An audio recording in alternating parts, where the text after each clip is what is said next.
So I was watching this episode of Geto Boys Reloaded with Willie D and Scarface, and they were having a discussion about encounters with the police. And Scarface held the position that if he didn't do anything, then he was going, say what he had to say. And then Willie D came into the position of a lot of black men in America, black people in America, have thought the same thing as Scarface and ended up in the ground. So I'm gonna show you this clip, and then I'm gonna say something afterwards and tell you or share with you a dream that I had some years back when I left my hometown. We had a conversation the other week, and you were talking about, man, if they say get out the car, just get out the car. Remember? Mm-hmm. And I say, nah, Willie, I ain't getting out the car because I ain't did shit. I'm gonna hand you my ID, I'm gonna hand you my insurance card, and you're gonna leave me the fuck alone. And what if you don't? I'm gonna make some phone calls to his boss. What if he said you get off the phone? Fuck him. He can't dictate what's going on in my car, man. Fuck that dude, man. So at this point, this your life, and you doing like this with your life. Shit, I ain't did shit. I got my fucking phone in this is my phone. Man, do you know how many black people had that same exact mentality, that knew that they wasn't doing shit, and they were right. Mm-hmm. They wasn't doing shit. They was totally innocent. Mm-hmm. And they got it anyway, bro. We walking on them right now.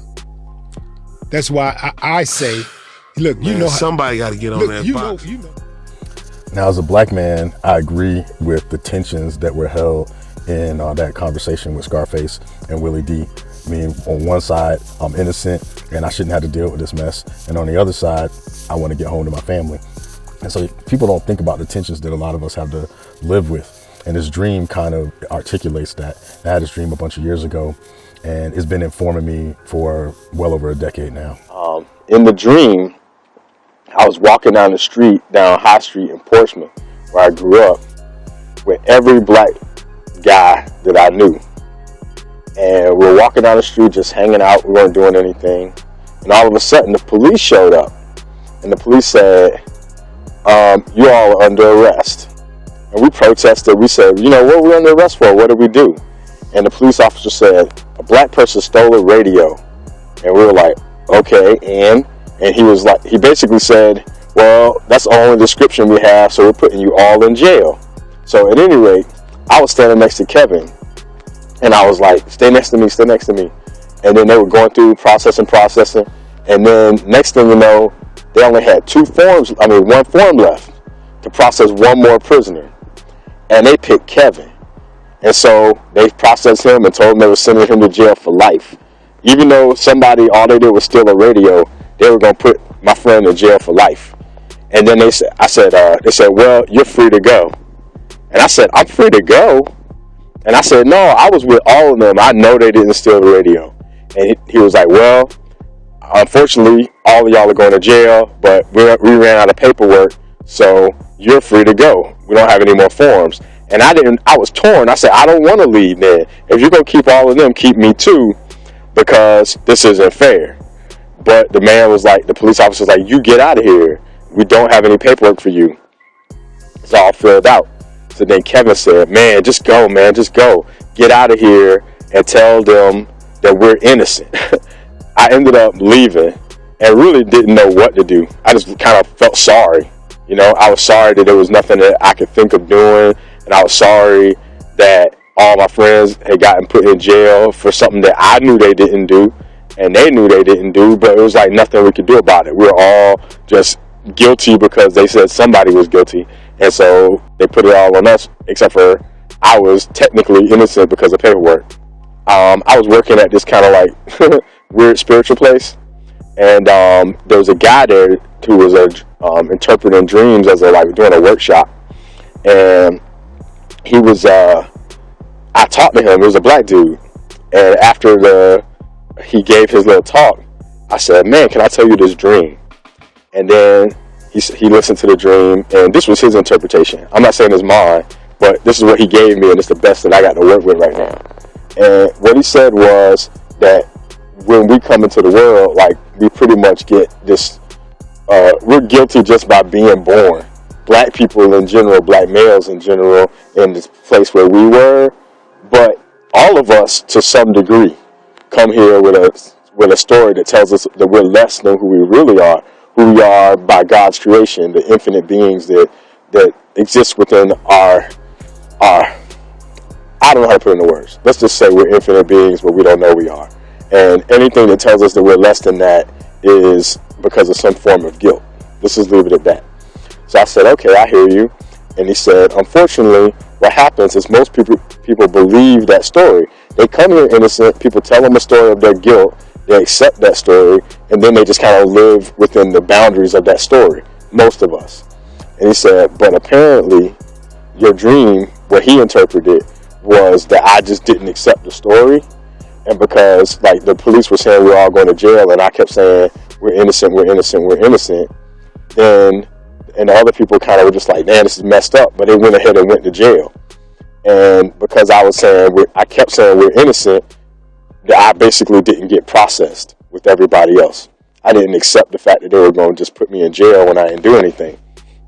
And he said that unfortunately, once people accept that terrible story about themselves, they act like that. And then the world says, yep, see, we're justified in the story we said about you. And then everybody's happy. But actually, everybody isn't happy. So, long story, still a little bit longer. I went out into the world. I left Virginia with some frustrations that I won't get into right now. And pretty much didn't know what to do with myself. And I'm still trying to figure that out. But the one thing that I did keep in my mind is that we're innocent. And when I say we, I'm not just talking about black people. I'm not just talking about people that look like me or look similar to me. I'm talking about all of us. But yet, some of us have some really, really deep guilt stories that it's hard to penetrate that idea of our innocence. But on the other end of the work that you have to do to realize that we are innocent, there is this joy. But it's hard for us to find, because when we accept our own innocence, we have to accept the innocence of everyone else. Even those police officers in my dream that processed all my friends when they were and put them as criminals when they weren't. Those fools, excuse me for saying that, were also innocent. Even though they didn't know what was going on, they were caught up into a system. And I know I'm talking about a dream, but the reason I'm talking about it with a little bit of passion is because the fact is we're still caught up in a system. Most of us, we're living in the matrix and we don't even know it. And there's some of us who are aware, not to sound all sci-fi and stuff, but there's some of us who are aware that we're living in a broken system. And people are afraid to say something's not right because they're scared of what they have to lose. But you know what? The system can give you everything and you still have nothing, because the system is broken. And so until we come to the awareness that the system is broken and try to live into it with the innocence, and unfortunately it's not easy, because first of all, we know that we have all made mistakes, and we equate mistakes with guilt.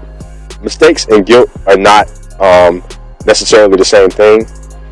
We just got to trust that and see our own innocence, and then we have to see the innocence in others. Even people who do horrible things, we have to see the innocence, because until we do, that blame is just going to keep getting spread around, and there's going to be some crazy eruptions everywhere. And I think you guys know what I'm talking about. We have to look at the world differently.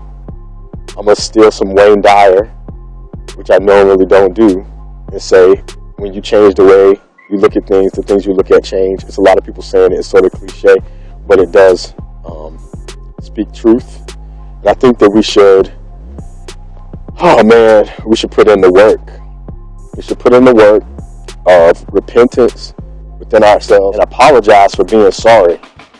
Because being sorry is being less than who you really are. And we're more than what we think we are. But we have to start seeing it in ourselves first. And then we have to see it in others. And when they can't see it in themselves, we have to remind them, you are better than that. Okay? So I apologize for being sorry, because I have been sorry. And sometimes I am sorry. But grace, man, it's a doorway out. And it's available to all of us, but you got to give it universally. You know? You have to. You have to see the innocence that's in your own being, and then you have to remind other people that they're innocent too, because until we realize the innocence that we all are, we're going to keep playing out these guilt stories. And it's going to be harder and harder to see the truth as it is. So, anyway, that's the invitation. It's set in love.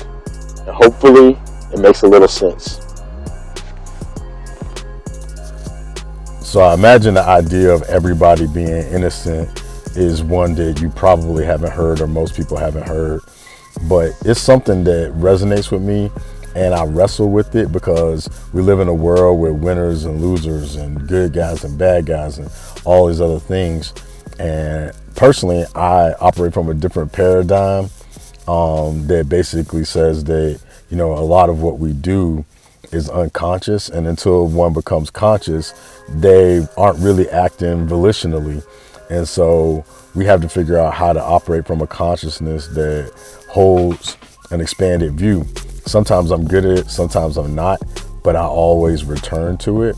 And that's something I'm going to try to work on more in 2023 and encourage others, because something's got to give.